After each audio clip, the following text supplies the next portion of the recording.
Всем доброе утро. Сегодня суббота, 7 июня. Хочу вам рассказать о розочке Наранга.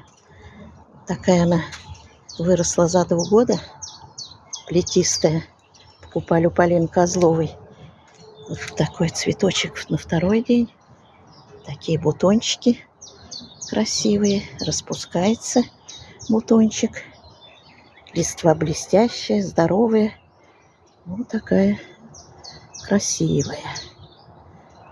Вот. Так. Утро хорошее.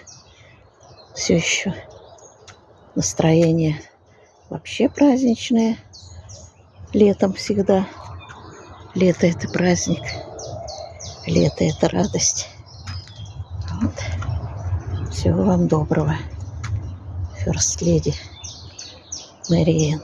Потом расскажу, когда будет массив цветов.